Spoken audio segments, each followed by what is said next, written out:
बहुत बहुत स्वागत है दोस्तों आप सभी का। Welcome to electronic study YouTube channel. आप सभी को नमस्कार। यहाँ पर विज्ञान का आपका जो कोर्स चल रहा है शिक्षक भर्ती के लिए खासकर, ऐसे में अगर हम बात करें तो प्रीवियस वीडियो में हम जहाँ पर पहुँचे थे, हम आपको बता रहे थे पत्तियों के बारे में। जड़ हो गया था, जड़ के बाद हम पत्तियों के बारे में, पत्तियों के क्या कुछ प्रकार देखने को ऐसे में मिलते हैं, पत्तियाँ, फिर तना क्या है, तने के प्रकार क्या कुछ ऐसे में देखने को मिलते हैं, उन सभी के बारे में ऑलरेडी बात हम कर चुके हैं। सुपर टेट साइंस नाम की प्लेलिस्ट बनी हुई है, वहाँ पर जा कर के आप प्रीवियस वीडियोस को देख सकते हैं। ये हमारा 21 नंबर का, जी हाँ 21 नंबर का वीडियो है। मतलब अभी तक हम 20 वीडियोज़ आपको जो है ऐसे में बता चुके हैं, 20 लेक्चर्स ऑलरेडी आ चुके हैं, तो बिल्कुल से डिले ना करें। यहाँ पर अगर हम बात करें, आज जो हमें बात करनी है वो हम बात करने वाले हैं रोगों के बारे में, और ये है आपका ह्यूमन डिजीज़, मानव रोग। कहते हैं यहाँ पर जब हम डिजीज़ को परिभाषित करते हैं तो DISEASE करके लिखा हुआ है। आप जब बात करते हो, जैसे आपने डिसलेक्सिया सुना होगा, आपने डिसग्राफिया सुना होगा, डिसकैलकुलिया सुना होगा, ऐसे में डिसएडवांटेज सुना होगा। आप समझ रहे हैं इस चीज़ को। तो ईज़ का मतलब, आप यहाँ पर, आप में से कई बच्चे हैं जो फर्स्ट टाइम इस चीज़ को समझ रहे होंगे, है क्या कि ईज़ का मतलब होता है कोई चीज़ जो सुविधाजनक हो या सुविधा प्रकार की हो, और डिस का मतलब होता है कि जो एक नेगेटिव टर्म में जिसे हम लेते हैं, जिसका शाब्दिक अर्थ आ होता है, और आ का मतलब क्या होता है, नहीं होता है। ये बात भी आप बहुत अच्छी तरीके से जानते हैं। तो ये चीज़ अब समझ में आ गई कि यहाँ पर जो डिस लिखा हुआ है और जो ईज़ करके इन्होंने यहाँ पर बोला हुआ है, ये क्या है, आपका डिजीज़ की बात की जा रही है। मतलब वो चीज़ें जिनसे हमें क्या होती है, असुविधा हो रही होती है, या जिनसे असुविधाएं हमें या असुविधा देखने को मिलती है, वो क्या बोल देते हो आप उसे, वही डिजीज़ है। मानव रोग की अगर हम बात करें, हीमोफीलिया, यहाँ पर जन्मजात और अर्जित रोगों में डिवाइड किया हुआ है। जन्मजात में हीमोफीलिया है, थैलेसीमिया है, आपका आनुवंशिक बीमारियाँ होती हैं। वही अगर हम अर्जित बीमारियों को लेकर के बात करें तो इसमें आपका संचरणीय, जो आपके ऐसे में संचरण के द्वारा ट्रांसमिट हो रहे होते हैं कुछ से दूसरे से, और एक असंचरणीय होता है। संचरणीय में भी इन्होंने प्रत्यक्ष संचरण प्रकार का डाला हुआ है। जैसे चेचक की बात करें, हम गोनोरिया को लेकर के बात करें, क्षय रोग है आपका, टीबी बोल देते हैं इसे, काली खांसी है, रेबीज़ है, इन्फ्लुएंजा है। क्वेश्चंस यहीं से बनने शुरू हो जाते हैं। आपके जो सवाल हैं वो यहीं से बनने शुरू हो जाते हैं कि जब हम संचारीय रोगों के बारे में बात करते हैं तो उनमें आखिर कौन कौन से उदाहरण में हमें देखने को मिलेंगे।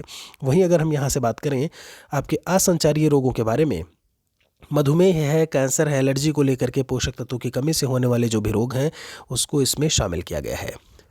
अप्रत्यक्ष संचारणीय रोग के नाम से भी इसे हम जानते हैं।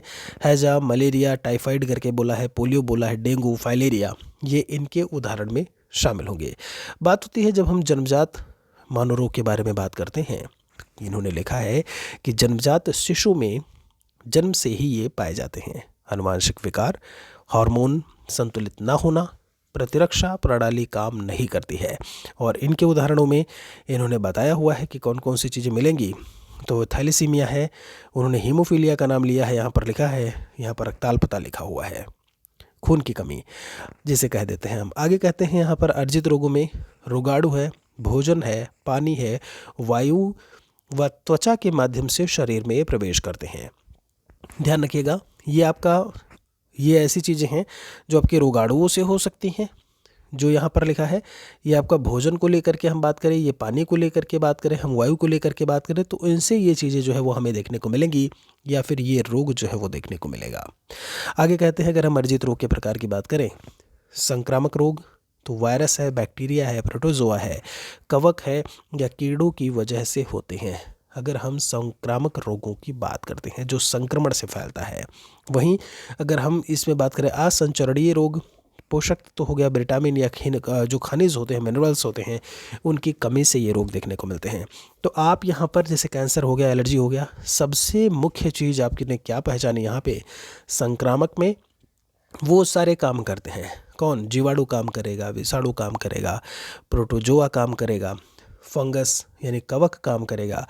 और जब असंचरणीय रोगों को ऐसे में हम कैटेगराइज करते हैं तो कोई भी चीज़, अगर एक सवाल पूछा जाता है कि कमी से होने वाला रोग इनमें से कौन सा है। तो जैसे हम अगर बात करें ना, विटामिन डी की कमी से हो जाता है, तो विटामिन डी की कमी से जो भी बीमारी है, दांतों माफ़ी चाहेंगे, रिकेट्स वाली समस्या जो है ऐसे में, या ऑस्टियोपोरोसिस, ऑस्टियोमलेशिया है, तो वो चीज़ें आपको वहाँ से देखने को मिलती हैं। तो पोषक तत्व, विटामिन, खनिजों की कमी से ये चीज़ें हमें देखने को मिलेंगी। फिर कहते हैं ये संक्रामक रोगों के प्रकार के बारे में बात की हुई है। प्रत्यक्ष संचरणीय रोग होते हैं, कहते हैं जब हम माइक्रो ऑर्गेनिजम्स की बात करते हैं, यानी कि सूक्ष्म जीवीय जनित रोग सीधे संपर्क या श्वास के द्वारा संक्रमित व्यक्ति से सीधे स्वस्थ व्यक्ति तक फैलते हैं। इनमें 6 रोग हैं: चेचक, काली खांसी, इन्फ्लुएंजा। इनके उदाहरण मैं आपको अभी भी बता के आया हूँ।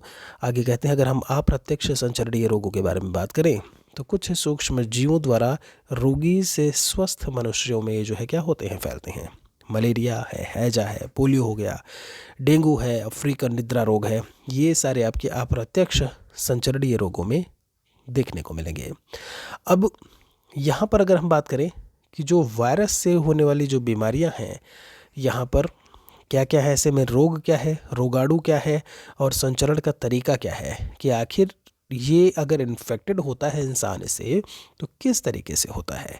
तो अगर हम चिकन पॉक्स की बात करें, जैसा कि इन्होंने यहाँ पर बताया हुआ है, अगर हम चिकन पॉक्स की बात करें तो वायरस जो इसमें है वायरसेला वायरस होता है, और ये फैलता कैसे है कि वायु या फिर सीधे संपर्क के द्वारा।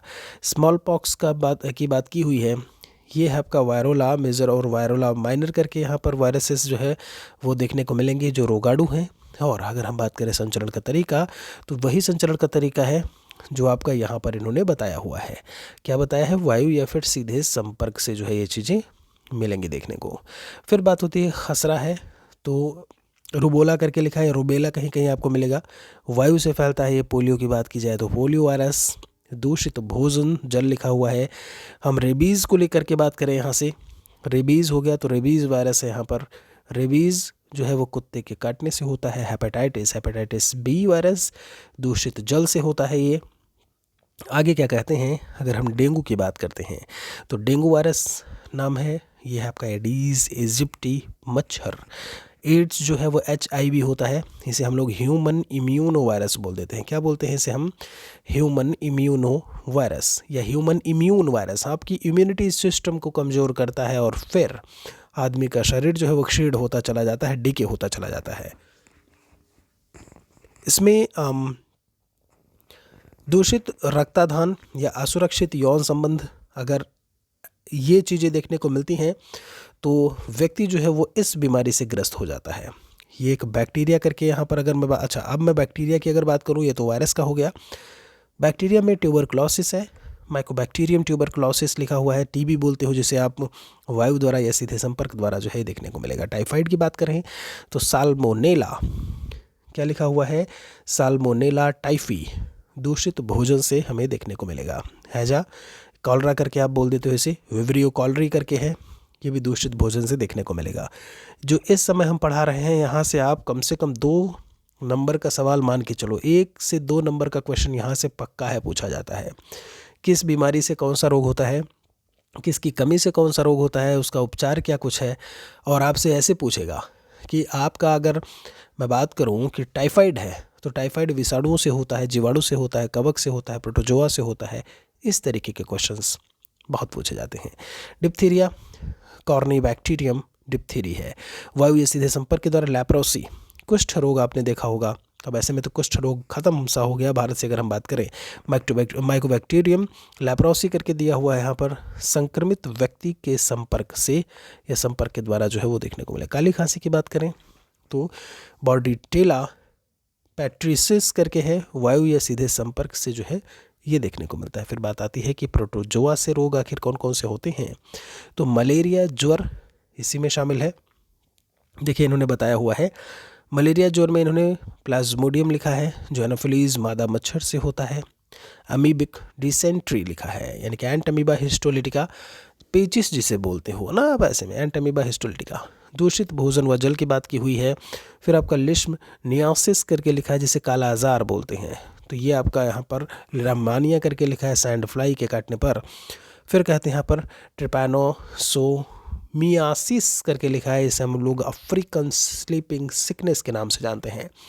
तो ये आपका किससे होता है? ट्रिपैनोसोमा ब्रूसी करके है, सी फ्लाई के काटने पर। आपसे कई बार पूछा जाता है कि ये जो स्लीपिंग सिकनेस की बीमारी है ये आखिर किसके कारण होती है? तो सीसी मक्खी के कारण। सीसी TSE सीसी मक्खी, ठीक है, बहुत अच्छी बात है। आगे यहाँ पर कृमि की बात की हुई है, जैसे टेप वॉर्म होते हैं, रेड वॉर्म करके होता है, तो कृमियों के द्वारा, वॉर्म्स करके बोलते हैं इन्हें, फाइलेरिया, वाउचेरिया, बैंको टाई करके लिखा है यहाँ पर, एडीज क्यूबैक्स है, और यहाँ पर एस्केरियासिस करके है, इकाई नॉकॉसस कॉकस करके लिखा है। यहाँ पर दूषित भोजन और संचरण के तरीके की हम बात करें, दोनों में ही, चाहे हम एस्केरियासिस की बात करें, चाहे हम इकाई नोकॉकस की बात करें, दोनों ही कैसे फैलते हैं? दूषित भोजन और जल के द्वारा, ठीक है। आपसे फिर कहते हैं यहाँ पर यौन संचारित रोगों की बात की हुई है इन्होंने। सबसे पहले एड्स लिखा हुआ है, इसमें कारण HIV वायरस होता है। शरीर का प्रतिरक्षा तंत्र जो है वो कमज़ोर कर देगा, और ऐसे में अन्य रोगों से लड़ने की क्षमता जो है वो ख़त्म हो जाती है। शरीर जो है वो, बॉडी जो है वो ऐसे में जवाब नहीं देती और आप बीमारी से घिरते चले जाते हैं। सिफिलिस, ट्रिपैनोसोमा पैलिडिस करके है, यौन संक्रमित बीमारी है, गर्भावस्था है, जन्म के समय। यह रोग माँ से बच्चे तथा गर्भ में पल रहे बच्चे में भी जो है इससे संक्रमण हो सकता है, जो सिफिलिस रोग लिखा हुआ है, ठीक है। तो इस पर भी बहुत ही ध्यान देने की यहाँ से ज़रूरत होती है। आगे अगर हम बात करें, गोनोरिया, सुजाक रोग बोलते हैं इसे। यह एक नेसैरिया गानोरिया नामक जीवाणु के कारण होता है। आगे इसमें कुछ असंचरणीय रोग और उनके होने के कारणों के बारे में बात की है, तो डायबिटीज़ है। सबसे पहले आपसे कहते हैं अग्न्याशय से इंसुलिन का स्राव जो है, यह स्राव कम हो जाता है, एक्सक्रीशन कम होता है, जिसके कारण रक्त में ग्लूकोज की मात्रा बढ़ जाती है, और ऐसे में डायबिटीज़ या मधुमेह की बीमारी से आदमी ग्रस्त हो जाता है। आप देखिए हर घर में कोई ना कोई एक ऐसे में ज़रूर मिल जाता है कि वो डायबिटिक पेशेंट होता है ना, कहते भैया हमें डायबिटीज़ जो है मीठा नहीं खाने का। सेकंड नंबर में क्या बोला है? ऑस्टियोपोरोसिस। इसमें क्या है? अस्थि खनिज घनत्व जो है, जो BMD होता है आपका, बोन मैरो करके आप इसे डिफरेंस या कुछ करके बोलते हैं, एक बार आप चेक कर लीजिएगा फुल फॉर्म इसका, कहते हैं कम हो जाता है। आगे कहते हैं आपसे कि अस्थि सूक्ष्म संरचना विघटित होती है और हड्डियां कमज़ोर सी होने लगती हैं। ऑस्टियोपोरोसिस, ऑस्टियोमलेशिया को लेकर के बात करें तो एस्को में देखने को मिलता है दोनों। वहीं अगर हम बात करें रिकेट्स रोग, तो छोटे बच्चों में विटामिन D की कमी से रिकेट्स रोग होता है, ठीक है। आगे कैंसर की बात की हुई है। यह रोग कोशिकाओं के अनियंत्रित विकास और विभाजन के कारण होता है। सेल्स का जो सेल्स होती हैं वो सहायक, वो अच्छी सेल्स नहीं होती हैं, और उनका एक अनियंत्रित तरीके से, अनकंट्रोल्ड तरीके से बॉडी में बढ़ना, वो अपने आप को मल्टीप्लिकेट करती रहती हैं, अपने कई जोड़े बनाती रहती हैं, जोड़े नहीं बोलेंगे, अपने कई रूप ऐसे में पैदा करती रहती हैं, उनका विभाजन होता रहता है, वो बनती रहती हैं, और ऐसे में कहीं ना कहीं शरीर जो है वो रोगग्रस्त होता चला जाता है। शरीर के किसी खास हिस्से में असामान्य और लगातार कोशिका विभाजन होने से यहाँ पर हमें ये चीज़ देखने को मिलती है। आप देखिएगा वहाँ पर कुछ ना कुछ वो मल्टीप्लिकेशन इनका होता रहता है, और वहाँ पर कुछ ना कुछ आपको असामान्य प्रकार से देखने को मिलेगा। और ऐसे में जैसे अगर हम किसी भी चीज़ को लेकर के किसी भी प्रकार के कैंसर की बीमारी की बात करें, तो वहाँ पर वो चीज़ आपको अलग ही देखने को मिलेगी। नॉर्मल सा कोई है, जैसे गाल में अगर बात करें, तंबाकू वगैरह चबाने से कोई भी चीज़ है, तो आपको लगेगा कि उसका चेहरा जो है वो विकृत हो चुका होता है उस समय, उस जगह पर, ठीक है, वो असामान्य हो चुका होता है। फिर कहते हैं कंठमाला या घेंघा रोग, ग्वाइटर बोल देते हो आप इसे। आयोडीन की कमी से होता है, जिसमें थायराइड ग्रंथि का आकार बढ़ जाता है और थायराइड हार्मोन स्त्राव जो है वो कम हो जाता है। मानव शरीर की प्रतिरक्षा प्रणाली के बारे में इन्होंने बात की हुई है यहाँ से। सहज प्रतिरक्षा प्रणाली, यहाँ पर अगर हम बात करें तो फैगोसाइटिक कोशिका, फिर आगे लिखा है यहाँ पर डेंड्राइटिक कोशिका, नेचुरल किलर कोशिका आदि शरीर में प्रविष्ट होने वाली रोगाणुओं को खत्म करने का प्रयास करती रहती हैं। तो ये प्रतिरक्षा प्रणाली क्या है? हमारे जब हम बात करते हैं, अभी आपने कोविड के टाइम पे काफ़ी सुना होगा कि इम्यूनिटी सिस्टम सही रखने का, और जो है ऐसे में प्रतिरक्षा प्रणाली जो है सही रहेगी तो रोगों से लड़ने में जो शरीर है वो कहीं ना कहीं रोगों से लड़ सकेगा। तो इसीलिए सहज एक प्रतिरक्षा प्रणाली होती है। एक यहाँ पर इन्होंने अनुकूली प्रकार का लिखा हुआ है, जब रोगाणु सहज प्रतिरक्षा प्रणाली को चकमा दे करके शरीर के अंदर प्रविष्ट हो जाते हैं तब इस प्रणाली की घटक कोशिकाएं सक्रिय हो जाती हैं। बी लिम्फोसाइट कोशिका सक्रिय होकर प्रतिजन के रूप में एंटीबॉडी का स्राव करती है और यह रोगाणु को नष्ट करती है, जबकि टी लिम्फोसाइट कोशिकाएं क्या करती हैं कि विषाणु के द्वारा संक्रमित कोशिकाओं को नष्ट करती हैं। आपको पता है कि कोरोना एक वायरस है और आपने इनका नाम बहुत सुना होगा, जो यहाँ पर ये लिखा हुआ है एंटीबॉडी बनना, है ना, इसी समय कि ये क्या कर रहा होता है, इसे हमें अलग सेल से में पैदा करने की ज़रूरत होती है जो सहज जिन्हें ना रोक पाए, तो उनमें हमें अनुकूली प्रकार का जो है प्रतिरक्षा प्रणाली पैदा करना होता है कि वह उन बीमारियों से टैकल कर सके, हैंडल कर सके, उन्हें जो है उनसे निपट सके। फिर बात आती है वैक्सीनेशन की। यहाँ पर टीकाकरण के बारे में बोला हुआ है।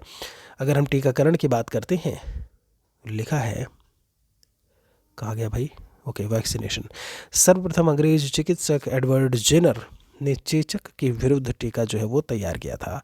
विभिन्न प्रकार के रोगों की अगर बात की जाए तो निमोनिया में लिखा हुआ है ये श्वसन तंत्र का एक ऐसे में रोग है, गंभीर और घातक भी हो सकता है। निमोनिया रोग ज़्यादातर बैक्टीरिया के कारण ही होता है और यहाँ पर वायरस, कवक, परजीवी के कारण भी होता है।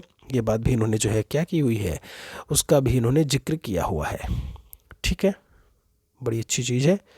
ओके, आगे चलते हैं। इन्होंने कहा इस रोग में सूक्ष्म जीव फेफड़ों की कोशिका या फिर अल्वियोली को भी ऐसे में नुकसान पहुंचाते हैं या पहुंचा सकते हैं। लाइम रोग की बात की जाए, बैक्टीरिया बोरेलिया वर्ग डॉर्फेरी से होने वाला रोग है।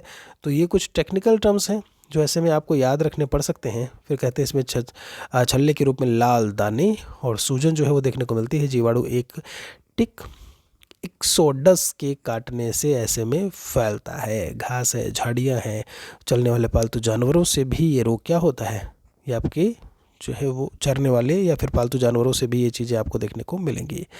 आगे क्या कहते हैं इसमें, ये यहाँ पर, अच्छा, तो ये बात थी जब हम रोगों को लेकर के बात करते हैं। बैक्टीरिया से क्या कुछ है आपका, आपके वायरस से क्या कौन कौन से रोग आप ऐसे में फैलते हैं। कृमि को लेकर के बात करें, वहाँ से प्रोटोजोआ प्रकार के रोग कौन से होते हैं, कवक वाले रोग कौन से हैं, उन सभी के बारे में यहाँ से हम आपको जानकारी जो है वो दे चुके हैं। अभी जब हम अगले वीडियो में बात करेंगे तो हम आपको लेकर के बात करेंगे यहाँ से कि आखिर आवर्त सारणी क्या है, जो केमिस्ट्री का आपका एक पोर्शन आपको देखने को मिलने वाला है और नीचे आपका केमिस्ट्री ही है ऐसे में आवर्त सारणी। इसके बारे में हम अपने अगले वीडियो में बात करेंगे। कोई सवाल है, कोई मेरे लिए सुझाव है तो कमेंट सेक्शन में आप ज़रूर मेंशन करें। मिलते हैं आपसे एक और वीडियो में जल्दी ही। Thanks for watching.